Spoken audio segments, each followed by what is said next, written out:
Performers and Achievers, welcome to Performers and Achievers Daily with me, Raj Gavurla. In today's episode, we're discussing, do you plan when to visualize your basketball game? So similar to last week it was about soccer, and also I gave an example of track and field. Today, do you plan your visualization before your basketball game at home or before you start the game?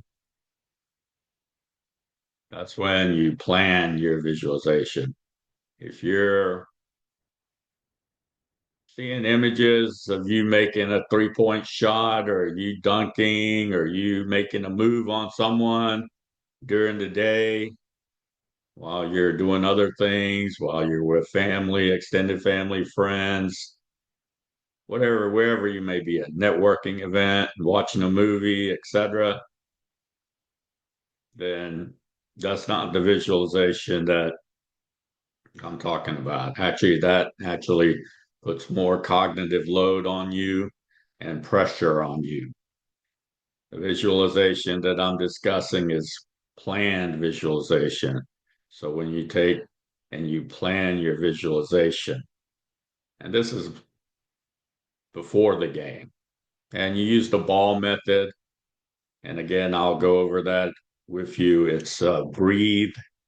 So what type of breathing are you using? And is that breathing the same each time? And if it's not the same each time, which sometimes it's not based on, let's say you've been running a lot up and down the court, you fast breaks. So it's a different breathing because you've been expending different amount of energy. And then you have your next in the ball method is affirmations, but more than positive self-talk, I emphasize using instructional self-talk and motivational self-talk. So examples are instructional self-talk. Lock into one specific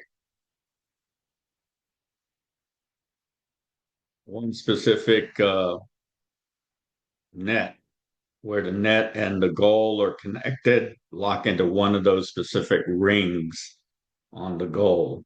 Just one. That's how Steph Curry does it when he shoots. That's how Isaiah Thomas, the retired Hall of Fame basketball player, that's what he would look at when he shoots.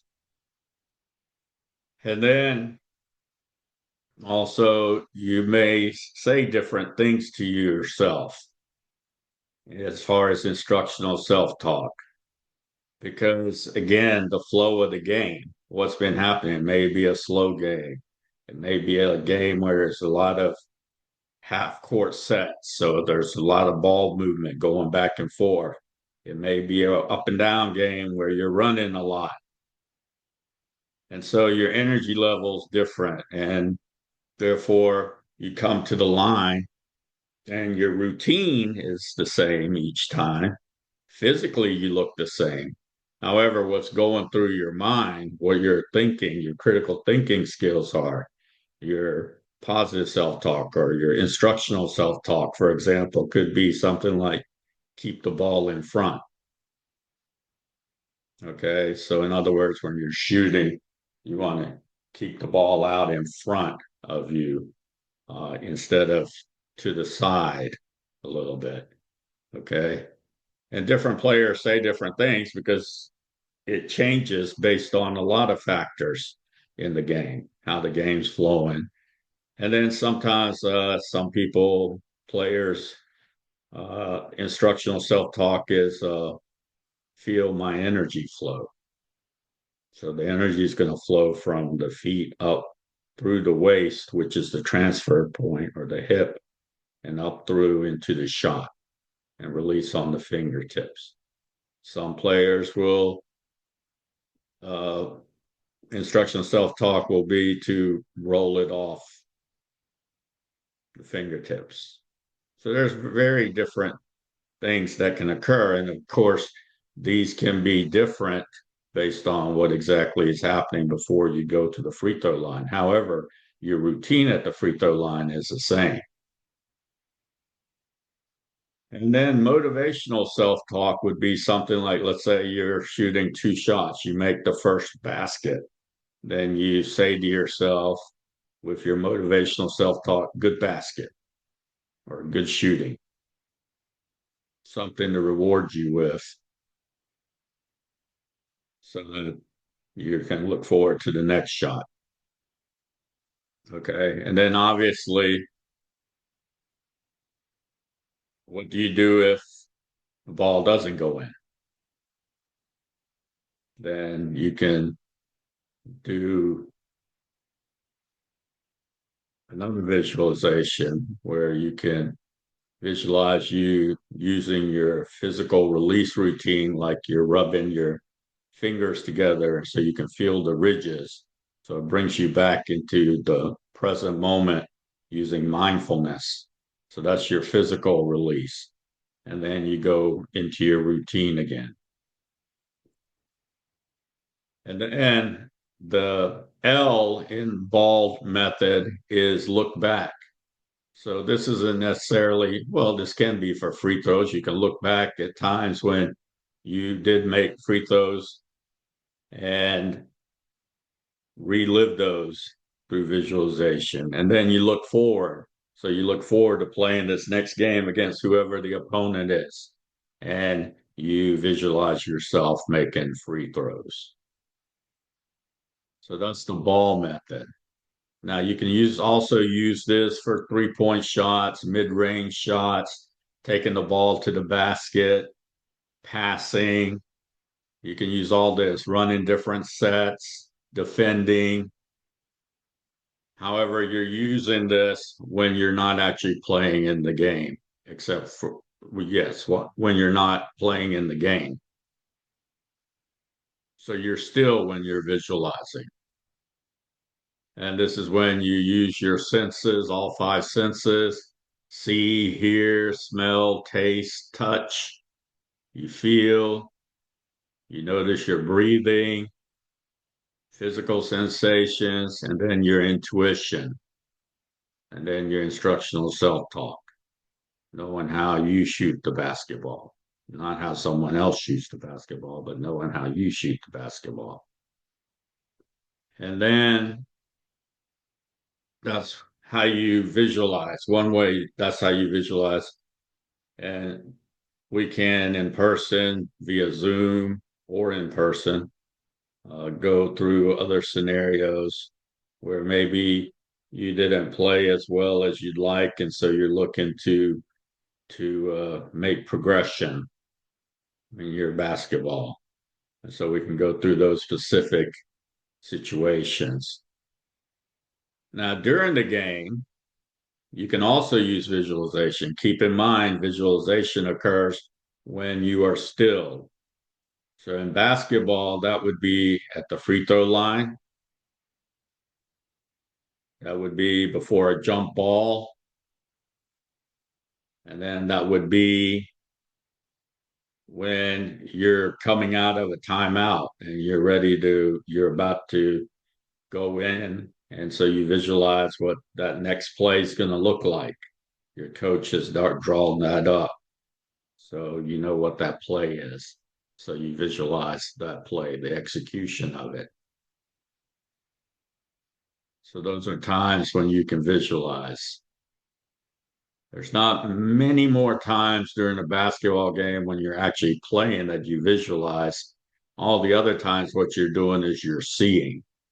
You're seeing, you're hearing, you're feeling, you're touching, your physical sensations, breathing, good energy, intuition. You know how to play basketball. You have your teammates, so there's teamwork, right? So that's very important. So that's the visualization in basketball. What I will do is I will put some routines I found on YouTube of different players and their routines shooting the basketball. And then I'll also But well, those will be the ones. You, of course, most likely have seen Steph Curry shooting. I think he's leading the NBA in free throw percentage. Damian Lillard is another good free throw shooter. So is Kevin Durant and LeBron James. He's not quite up there. However, he's a good free throw shooter. He's around 80%. And so you're familiar with seeing these players. And so, how about your free throw percentage? Could you progress in your free throw percentage? Let's say that you don't have a routine. Well, we can work on a routine. Not only work on a routine, we're going to work on your mindset when you're shooting the free throw with the ball method. Breathe, affirmations, instructional self talk, motivational self talk, positive self talk, look back and look forward. And so that'll be very important. So if you already have your routine, then we can jump right in to that as well and just start with all of the things that are going on in your mindset, your critical thinking skills, you knowing how you shoot the basketball, not how someone else shoots the basketball. And what are your maybe three keys to success? Or it could be just other instructional self talk phrases. Players have different instructional self talk, motivational self talk, and even positive self talk just based on different situations as the game is flowing. So if it's an up and down game, obviously their energy is a little different. It depends on what time of game it is, what time in the game it is, what's happening in the game, situational awareness. So they'll have different instructional self talk, different positive self talk, different motivational self talk. However, their routine at the free throw line is the same. So if you want to work on this, you can contact me by visiting my website at rajgavurla.com. Fill out the brief form and we will contact you. For those of you who like my podcast, like it and make a comment in the comment section. And then for those of you who are interested in other services and programs of mine, you can also visit my website, rajgavurla.com, fill out the brief form, and we will contact you as soon as we can. Enjoy your day.